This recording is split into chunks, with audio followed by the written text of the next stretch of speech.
will be learning how we are in position to design a very important element of mechanical engineering, and that is spring. Springs are widely used in many applications. We know that right from a very small spring to a very large spring, springs are manufactured. In case of two-wheeler, we have seen that suspension of two-wheeler is made up of either coil spring, or it is made up of the leaf spring. In toys also, we have seen that there used to be the spring. In different walls, we know springs are used.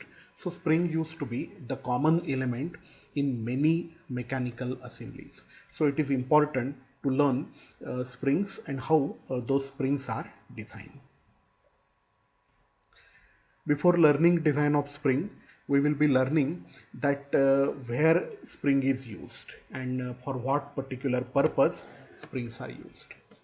The first purpose for which spring is used is to apply force or to control movement of some machine element. So whenever it is necessary to apply some force, that force can be exerted by means of spring. And we know that when spring is compressed, it stores energy, and when that spring is released, it will be exerting very huge force. So whenever it extends, to control movement of mechanical element also, springs are used. Many examples can be justified of this spring used to apply the force. We know IC engine. In IC engine, a valve opening mechanism is used where there used to be a spring. So whenever rocker arm is moving so as to open the spring, that spring will be open against the spring force. It means that spring is retaining the valve, and spring is used to exert the force so as to keep that particular valve closed one. In hydraulic circuit, we know that extension of piston occurs due to oil. On other hand, single acting cylinder is using spring. So spring undergo compression, and whenever oil pressure reduces, that spring is forcing piston from one end to another. So some of the examples are shown here. Control valve opening of IC engine. We know spring loaded governors are meant to control the speed. In case of brakes and clutches also, springs are used. So we know that brake shoes are operated by means of spring. So in this diagram you are observing there is a tension spring placed in between two brake shoes, and whenever brakes get applied, the moment of cam, or it may be the hydraulic force, is going to open up these shoes. So brakes will get applied, and there will be extension of this particular spring, elongation of that particular spring. Whenever brakes are released, brake shoes should move inside, and brake will be released, and for that sake this spring is useful. We have learned in thermodynamics that spring loaded safety valve, as shown in the diagram, is using a spring, and spring force here also is going to retain the valve. Valve is maintained at some pressure. Valve will not open at that particular pressure. So the requisite force is applied by means of spring. So as we want that safety valve should open at a particular pressure, so spring is set in such a way that valve will be retained, maintained closed at that particular pressure. Once pressure exceeds, spring force will be less so as to maintain valve in position, and it will blow off. That it will happen. So spring is used to exert the force so as to keep valve closed. Again, in this particular application, hydraulic cylinder, as I have told you, is using this spring. So this is the demonstration of how the single acting cylinder is working. So this is the single acting cylinder. So oil from this particular valve enters into cylinder from one end, spring undergoes compression. And how returning of piston is possible? It is due to that spring force. On other hand, you are observing a valve which is going to control motion of the hydraulic cylinder. That particular valve also is operated by spring force. Whenever operator push the valve, pushing, compressing the spring, and again that reverse position of valve is possible due to spring force itself. So this is the first application, either to control the movement or force. The spring loaded safety valve also springs are used. Another use of spring is to measure the force. Whenever it is required to measure the force or measure the load, springs are used. And a good example of that are the spring balances and gauges. Spring balances, as the name suggests, uses spring itself. We know that as load is applied on a spring, depending upon load, spring will be extended, it will elongate, or length of spring will increase as per the load. So same principle is used in spring balances.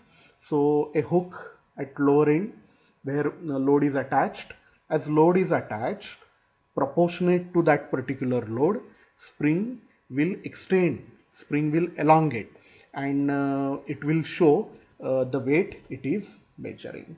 So in many forms the spring balances are available. Spring gauge is shown which is going to measure weight. Okay, so weight of back is to be measured. So what is done?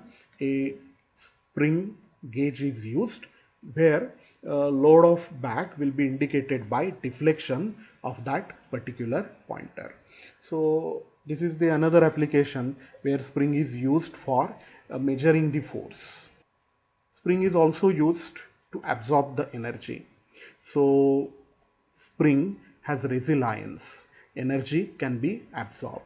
So whenever we push the spring, spring undergo compression, and when it undergo compression, it stores energy, and that particular energy can be used so as to exert the force, or some energy will be absorbed. And a good example of energy absorption is the suspension.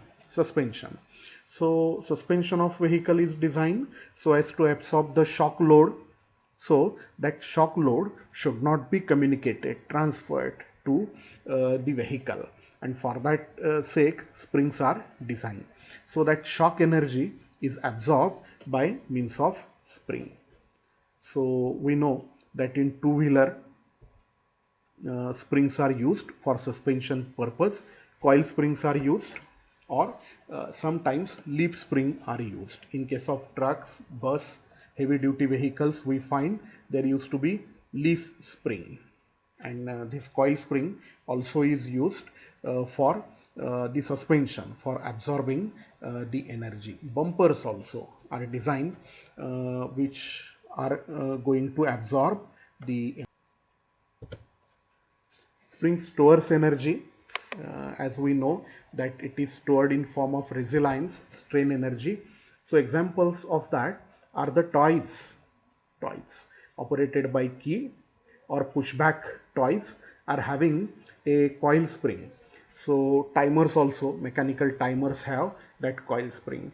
So a spring is shown in case of vehicle. So what happens is, whenever we push back this particular toy, are you looking at the spring, spiral spring wound around some shaft? So that will be closed. Is it?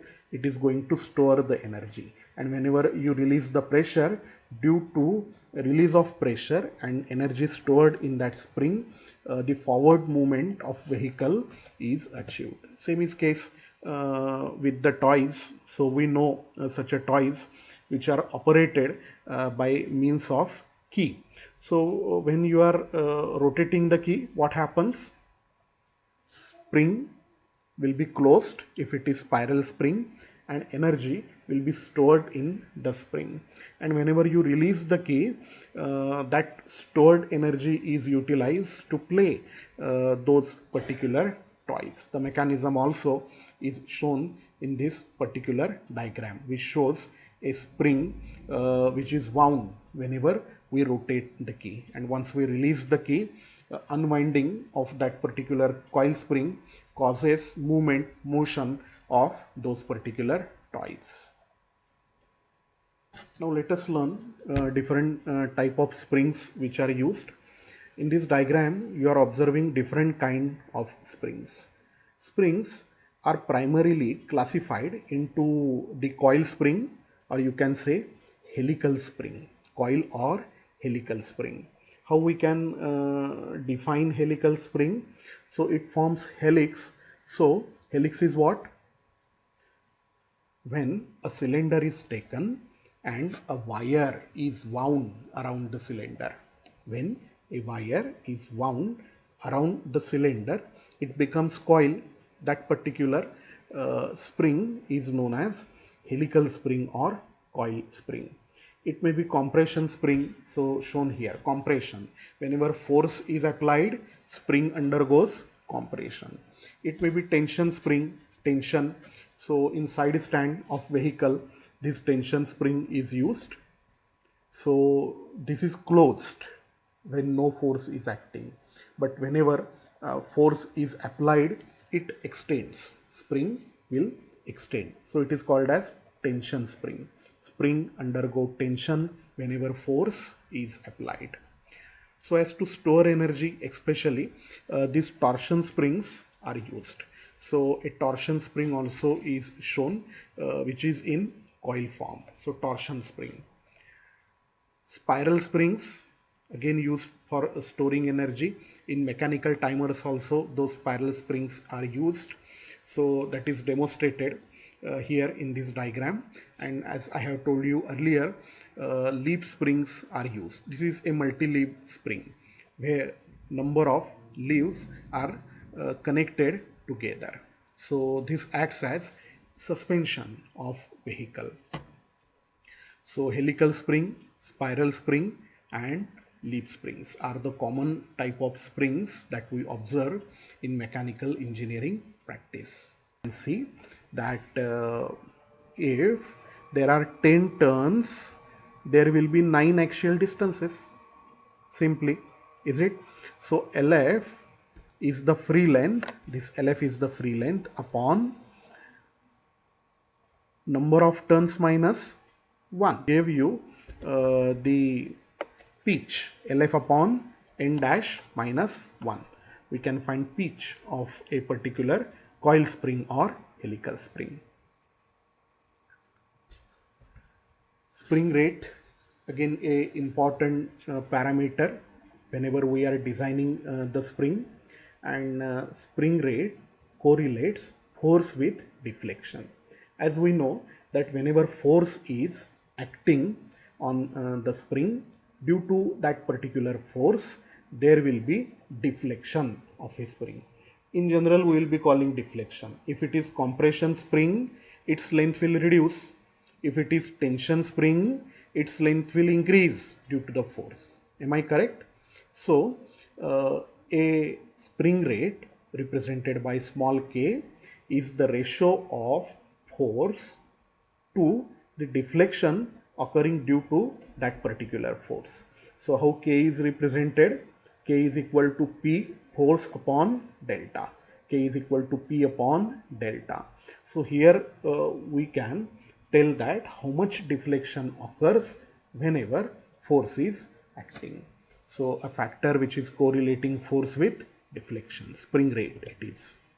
Solid length, as we have talked earlier, it is the length of spring when turns are touching to each other. So whenever the turns of that particular spring are touching to each other, then the length measured axially is known as solid length. In other words, we can say that it is length of spring in completely compressed state. Solid length is a length in completely compressed state. Ls represented as Ls, solid length Ls. Ls can also be found from coil diameter and naturally number of turns, is it? So small d is the diameter and n dash are the number of turns. So when it is solid, turns are touching to each other. That means wire is touching to each other. So diameter of first circle touching to second, touching to third, fourth. So likewise, if you add up total number of turns, so Ls solid length is nothing but how many turns are there multiplied by diameter of wire. Wire diameter is uniform. So n dash d will be the solid length. Free length. Free length, we know that when no load is acting on the spring, that particular length is known as free length of a spring. So it is the length of spring when no load is acting on it. How to find it? We have to remember this formula while designing spring. This formula is required. Lf is equal to Ls, solid length when spring is completely closed, plus delta max. What is that delta max? Delta max is the maximum deflection of the spring. It is maximum deflection of the spring, delta max. So solid length plus how much maximum deflection of spring is possible, plus this is added so that spring should not touch each other. It should not happen that turns of spring will be touching to each other. What will happen when turns of spring will be touching to each other? Then wear is possible. Wear is possible, and we don't want that particular wear. And for that sake, whenever spring is in completely compressed state, we want some gap in between turns. Nevertheless, due to maximum load, turns should touch each other, right? And for that sake, some clearance is necessary. How much clearance? 15% of deflection. Clearance is equal to 15% of deflection. So it is added into free length. So if I get solid length, I know number of turns and I know diameter of wire, then I will be getting solid length plus how much maximum deflection is required in a spring, plus turns should not touch each other. So 15% clearance is added. So the formula gives you free length Ls plus delta max plus 0.15. So again, look at the diagram. In this diagram, we know that this is the mean diameter and this is the half of diameter. That means d by 2, small d by 2, and here the distance is small d by 2. So mean diameter d plus d by 2 plus d by 2 means d plus small d, is it, gives us outside diameter, is it? And what is relation between outside and inside diameter? Outside diameter minus diameter of this wire and diameter of wire here. So outside diameter is equal to inside diameter plus 2 times wire diameter, right? Or how to find inside diameter? Outside diameter minus 2 times diameter of wire, is it? And mean diameter is arithmetic mean of that, do plus di upon 2. Do plus di upon 2 will be the mean diameter. We will be calculating mean diameter from outside and inside diameter. So d outer O is equal to d plus d. How to find inside diameter? Similarly, it is inside diameter of spring represented by capital D suffix I. It is mean diameter minus d by 2 on one side and d by 2 on other side, that particular distance. So d minus small d will be the inside diameter. Now whatever turns we are looking, those turns can be active and some turns will not be active. How to identify active turns? Those are the turns which undergo deflection. Simply. So those turns which undergo deflection are called as active number of turns. Is it? So we know that whenever load is acting, there will be springing action taking place. That means either compression or either tension occurs in tension spring. So active turns are those turns in a spring which contribute to springing action.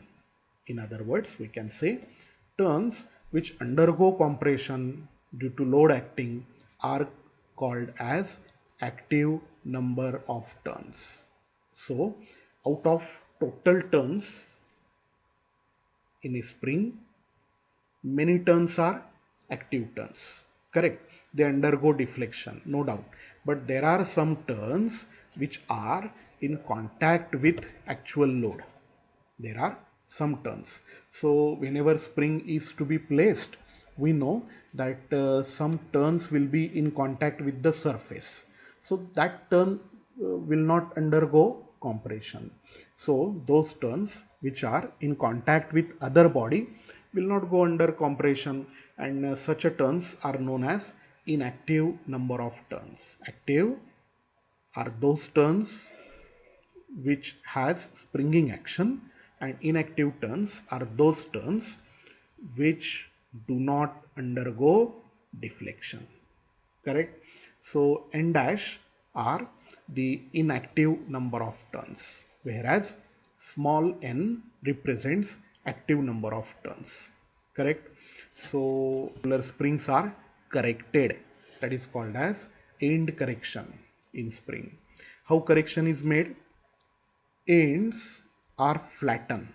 Ends are flattened. Flatten means this particular helix is reduced. Okay, so it is made perpendicular to the axis, right? It is flattened, made perpendicular, like that. Okay, square end represents that. Square end, look at the square end. In square end, what is done? The turns which are at the end are squared. They are made perpendicular to this axis. This is the axis, and these turns are made perpendicular, flat. They are made flat so that load will be uniformly distributed over the spring. But still there is very small contact area with the square end. So what is done when ends are squared? Ends will be ground also. Correct? Squared and ground, made square, and grinding is done. Grinding. After grinding, we will find a flat surface at top and at the bottom. Are you looking here? So grinding is done. As ground ends are provided, we find that, see here, there will be uniform distribution of load. Is it? In this case, plane and ground, what is done? In plane and ground, kept as it is. It is not made flat or made perpendicular to the axis. So this spring is only ground. It is only ground. Is it? Its angle is retained and it is just ground. So we find likewise cross section. Okay, so it is plane and ground ends. Here flatten, right? So called as square end, and made flat and also ground. So these are the end corrections, and due to that end correction, we know that turns which are corrected will not undergo deflection. Those will be contact in a load. Here that square end will not have springing action. It is squared, it is flattened, so no springing action is possible. So end correction is necessary, and due to end correction there will be uniform distribution of load over the surface of the spring, which is the requirement. So end correction always is desired. So ends are flattened, are made square, and again grinding is done. Otherwise, as it is, ends are ground. Okay, by a grinder, grinding is done. So depending upon cost, depending upon how much load is acting, either of end correction is preferred. In plain end, there is no correction, right? In plain and ground, only grinding is done, flattening is not done. In square end, only flattening is done, and in square and ground, both flattening, that is making ends perpendicular to the axis, and grinding is done. So due to end correction, those turns which are in contact corrected will not be participating in springing action. That we are supposed to remember.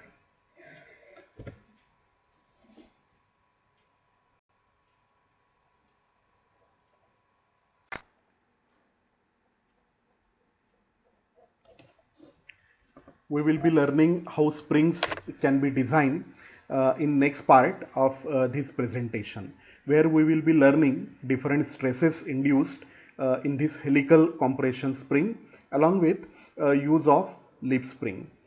Thank you for joining.